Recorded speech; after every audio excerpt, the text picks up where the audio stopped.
बुद्ध पूर्णिमा का दिन बौद्ध धर्म के अनुयायियों के लिए बेहद खास होता है। वहीं हिंदू धर्म में भी ये पर्व काफी महत्वपूर्ण माना जाता है।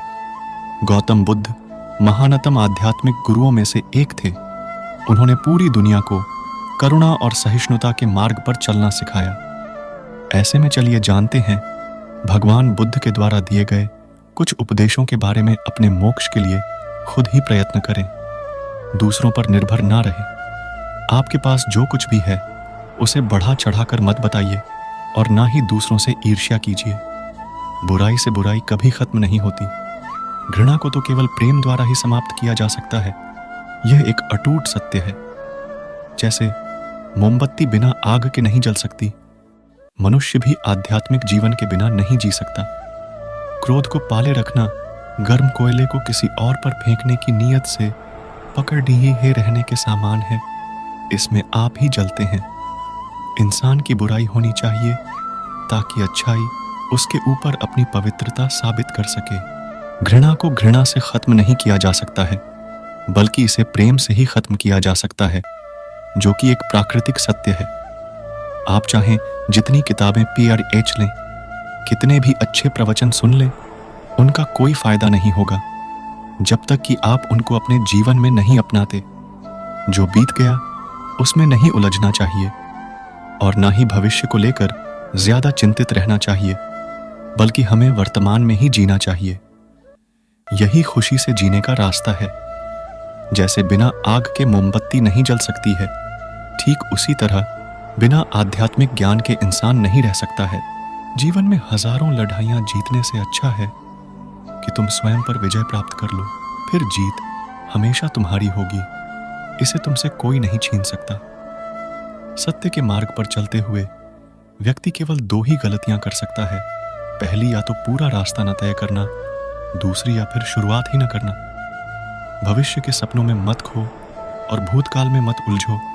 सिर्फ वर्तमान पर ध्यान दो। जीवन में आप चाहें जितनी अच्छी अच्छी किताबें PRH लो, कितने भी अच्छे शब्द सुनो, लेकिन जब तक आप उनको अपने जीवन में नहीं अपनाते, तब तक उसका कोई फायदा नहीं होगा। जीवन में किसी उद्देश्य या लक्ष्य तक पहुंचने से ज्यादा महत्वपूर्ण उस यात्रा को अच्छे से संपन्न करना होता है। बुराई से बुराई कभी खत्म नहीं होती। घृणा को तो केवल प्रेम द्वारा ही समाप्त किया जा सकता है। यह एक अटूट सत्य है। 3 चीजें ज्यादा देर तक नहीं छुप सकती: सूर्य, चंद्रमा और सत्य।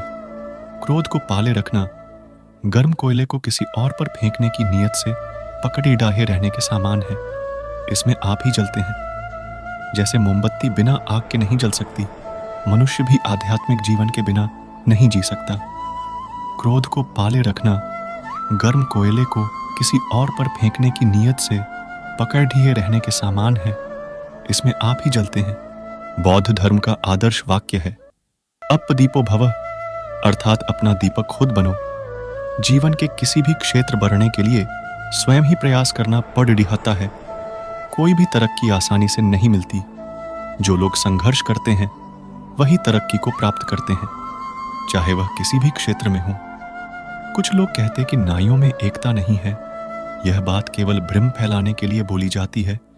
आप सब लोग अपने अंदर झांक के देखें कि यह कितना सत्य है। अपने निजी स्वार्थ को छोड़ डटकर ही अपनी अंतरात्मा से प्रश्न करें। भद्रक ने बुद्ध के इस महत्वपूर्ण उपदेश को सदा के लिए गांठ बांध लिया और दुख से मुक्ति पाली। अपदीपो भव, अपने दीपक स्वयं बनो, बुद्ध का अंतिम उपदेश था, जिसका आशय यह है कि स्वयं को निर्लिप्त बनाकर आत्मा की पूर्ण ईमानदारी से कर्म करें, तो आनंद की प्राप्ति के साथ परम तत्व की सहज ही उपलब्धि हो जाती है। महावीर ने सिखाया कि अहिंसा, अहिंसा, सत्य, सत्य, अस्तेय, चोरी न करना, ब्रह्मचर्य, शुद्धता और अपरिग्रह, गैर लगाव के व्रतों का पालन आध्यात्मिक मुक्ति के लिए आवश्यक है। उन्होंने अनेकांतवाद, बहुपक्षीय वास्तविकता के सिद्धांतों की शिक्षा दी, स्यादवाद और नयावाद। मरने से पहले बुद्ध ने कहा, अपने आप को एक रोशनी बनाओ। मैं इसके बारे में हर सुबह सोचता हूं, जब पूर्व अपने अंधेरे के कई बादलों को चीरना शुरू कर देता है। पहला संकेत भेजने के लिए एक सफेद पंखा जिस पर गुलाबी और बैंगनी यहां तक कि हरे रंग की धारियां होती हैं।